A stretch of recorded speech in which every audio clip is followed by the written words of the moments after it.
Bagi sebagian orang, bertemu muka dengan orang nomor satu di Indonesia merupakan pengalaman yang membanggakan. Di sisi lain, ada juga orang yang ingin bertemu dengan orang nomor satu di Indonesia karena kecewa dengan aparat hukum dan pemerintahan di daerahnya, sehingga ingin menyampaikan aspirasinya secara langsung kepada Presiden. Dengan berbagai cara, beberapa orang berikut ini rela melakukan aksi nekat demi bisa bertemu dengan Presiden Republik Indonesia. Dan On The Spot telah merangkumnya dalam 7 aksi nekat bertemu Presiden di Indonesia.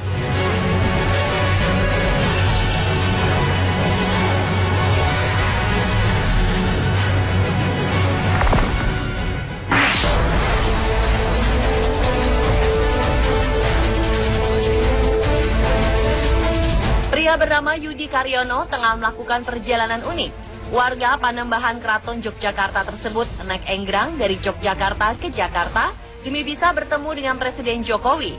Tak sekedar bertemu Presiden, pria 52 tahun ini ingin mengenalkan permainan tradisional anak yang sudah mulai dilupakan. Ia juga ingin bertemu dengan Menteri Pendidikan dan Kebudayaan Anies Baswedan dan meminta agar kembali mengangkat kebudayaan lama yang sudah banyak ditinggalkan masyarakat.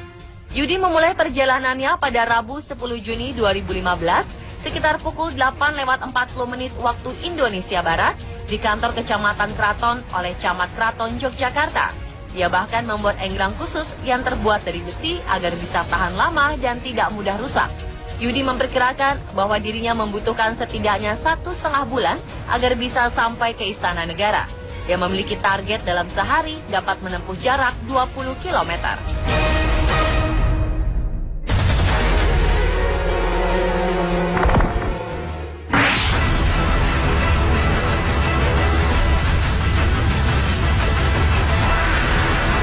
Berikutnya ada aksi nekat yang menggegerkan tanah air awal April 2015 lalu.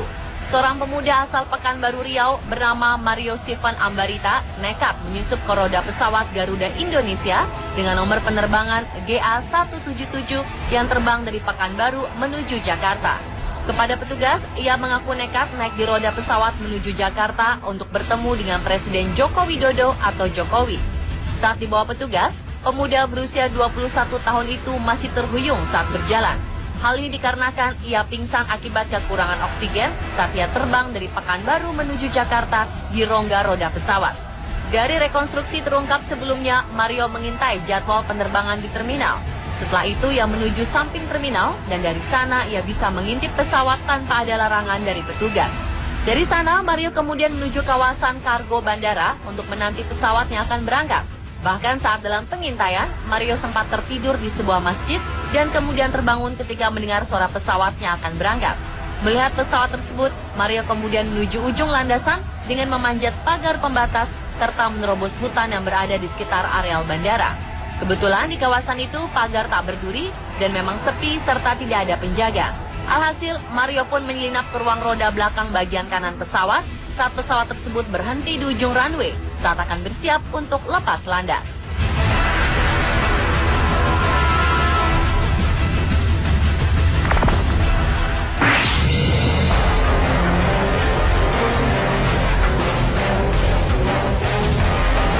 Untuk ketujuh kalinya, seorang pria paruh baya dari kota Malang, Jawa Timur berjalan kaki menuju ibu kota Jakarta. Kali ini tujuannya adalah bertemu dengan Presiden Joko Widodo. Uniknya, pria ini berjalan kaki dengan cara mundur menuju Jakarta. Berbekal kaca spion, sandal cadangan, dan uang saku secukupnya, Kusno Hadi berjalan mundur menuju ibu kota Jakarta. Tujuannya cuma satu, bertemu langsung dan bersalaman dengan Presiden terpilih Joko Widodo. Untuk menempuh perjalanan jauh ini, Kusno berlatih selama 3 bulan. Meski sempat cedera pada kaki kiri, ia pun tetap yakin bisa sampai di Jakarta dengan selamat.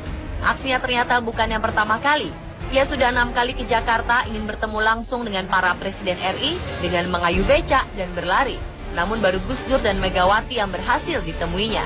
Ia pun berharap perjalanan ketujuhnya ini bisa membuatnya bertemu dengan Presiden Jokowi.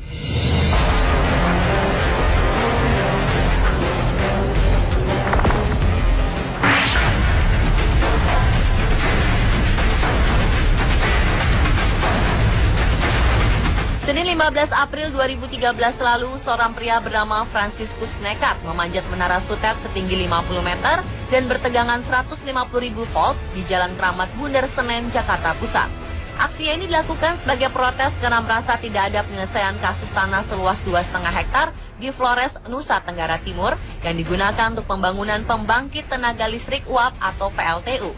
3 bulan sebelumnya, ia mencoba mencari keadilan atas tanah miliknya tersebut, namun tak digubris. Pria berusia 40 tahun ini juga berupaya ingin bertemu Presiden SBY untuk mengadukan kasusnya tersebut, namun tidak kesampaian. Aksi nekat Franciscus mengundang perhatian warga sekitar. Lelaki parubaya itu terus bertahan di atas menara sutet tersebut selama beberapa hari, dengan penjagaan polisi yang terus berpatroli di bawah menara.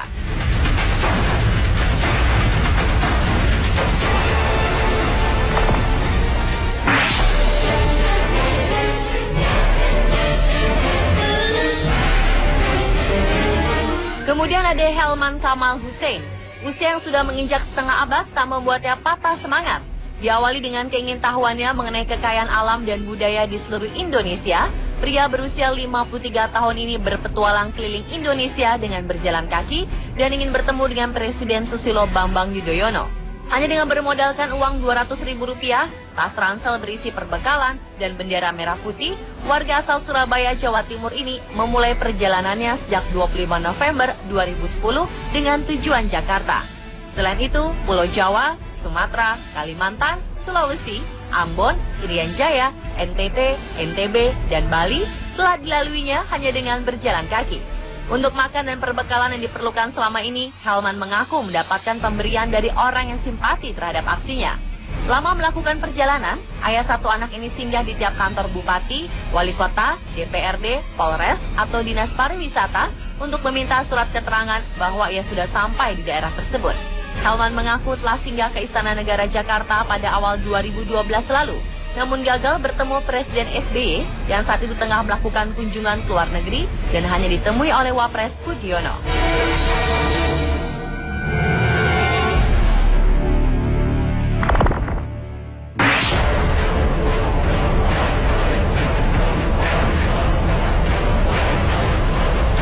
Rifki Aprianto. Pria ini sempat membuat panik sejumlah orang di halaman Istana Merdeka Jakarta Pusat pada awal November 2014. Pria ini kecewa karena tak didengar dan tak berhasil bertemu dengan Presiden Joko Widodo.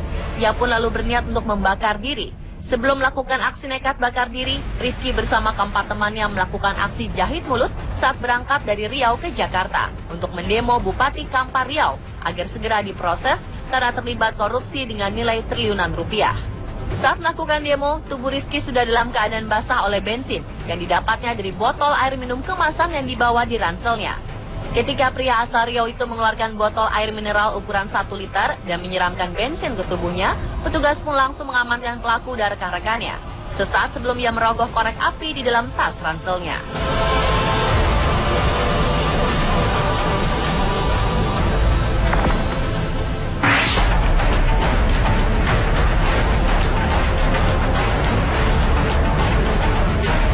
Sepasang suami istri bernama Sutrisno dan Suwarsih nekat berjalan kaki dari Klaten, Jawa Tengah menuju Jakarta untuk menemui Presiden SBY.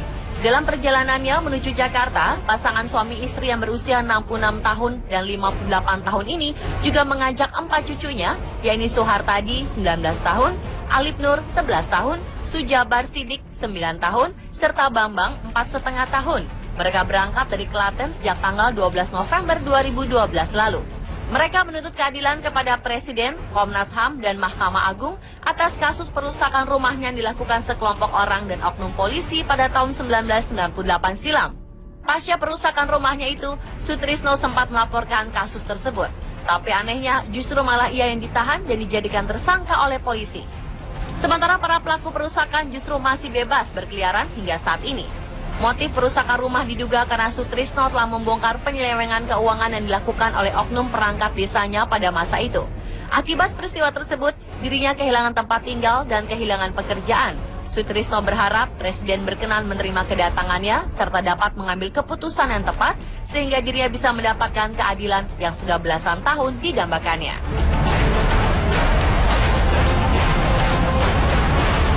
Dan pemirsa, itulah 7 aksi nekat bertemu Presiden versi on the spot.